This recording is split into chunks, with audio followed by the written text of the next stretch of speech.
She called you on a Wednesday. She'd been having trouble sleeping for 3 weeks, waking at 2 a.m., lying there until morning. She didn't mention it. You asked how she was. She said fine. She asked about your kids. She asked about work. She told you she was proud of you. She said she loved you. You said you'd talk soon. You hung up. You had no idea. Not because she hid it, because she decided somewhere in the last few years, in a way she's never put into words, that her problems aren't yours to carry, that her job now is not to need you, that this is what love looks like at this stage. And here's what most people never stop to examine. When someone who loves you stops telling you what's wrong, it doesn't mean nothing is wrong, it means they've decided you shouldn't have to know. Stay with me.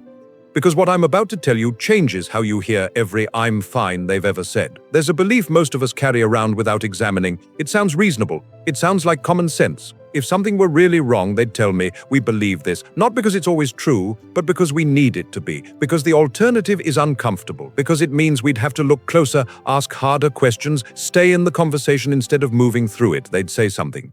This is the belief that allows us to feel like attentive children without doing the work of actually being attentive. And it is the exact belief our parents are counting on us to keep. Here's what's actually happening. Your parents learned a long time ago that complaining has a cost, not a cost to them, a cost to you. They've watched you handle your own life, the job, the kids, the mortgage, the exhaustion. They've watched closely, and somewhere along the way they made a quiet decision. I don't want to add to that. This isn't weakness. It isn't dysfunction.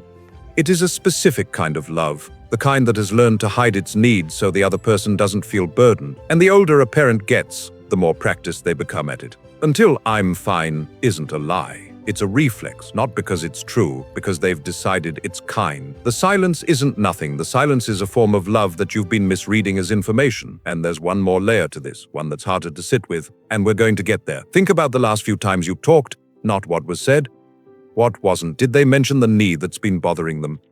The drive across town they've stopped making because they're not confident at night. Did they tell you about the doctor's appointment they went to alone?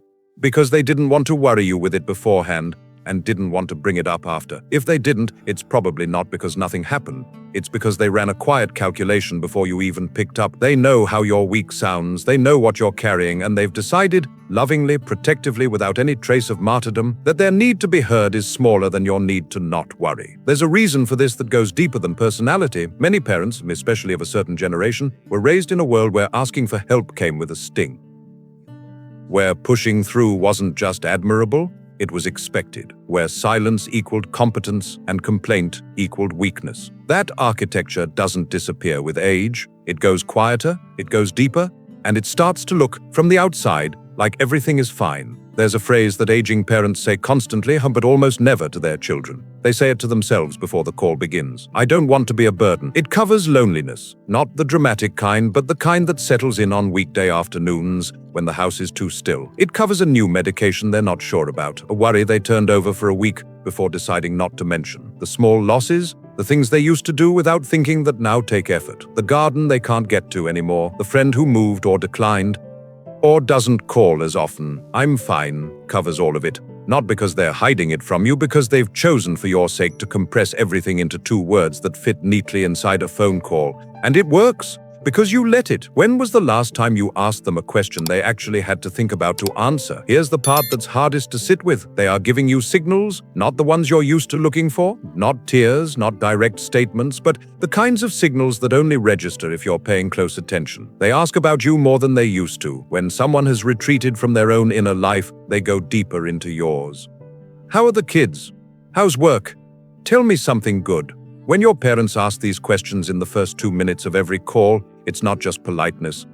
It's the only way they've found to stay in your world without taking up too much space in it. They get off the phone faster, not because they don't want to talk, because they've learned to read when you're busy, even when you say you're not. And they'd rather hang up while you're still glad to be talking than stay on long enough to feel like an imposition. They say, "I know you're busy," more than they used to. That phrase is not filler. It's them giving you permission to not show up, managing your guilt before you can even feel it. These are the signals, small, quiet, perfectly designed not to alarm you. Watch for them. There is something your parents are doing right now, today, this week, that you don't know about. Not because it's dramatic, because it isn't. It's the daily, quiet management of an aging body and a changing life and a love for you that expresses itself mostly through not worrying you. They are carrying doctor's appointments and insurance paperwork and the low-grade anxiety of physical decline with the same ease and silence they've brought to everything else. They have always done this. The difference is that they used to have more people to share the weight with. The circle has gotten smaller, slowly, and then all at once. And what fills the space the community used to occupy is you, your calls, your updates, the photo you texted last week of the kids.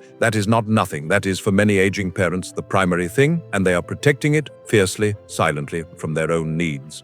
Here is what will happen if nothing changes. There will come a moment, not dramatic, not announced, when the silence you've accepted as normal becomes the only version of them you have left. When the window for the conversation that wasn't about logistics has closed. When you realize that the fine was covering something real, and you had the time, and the time is gone, not because they hid it from you, but because you both got comfortable with a version of the relationship that didn't ask much, and neither of you fought to make it different. You can't go back and ask the questions you didn't ask, but you can ask them now. Not an interrogation, not an awkward, "Is everything really okay?" out of nowhere, something smaller, a call where you stay on a little longer than you planned, a question that opens a door. What's been on your mind lately? How are you actually sleeping? Tell me something that happened this week. Anything. You don't need to fix what you find. Most of the time, they don't need you to fix anything. They need to know that telling you won't change the way you look at them.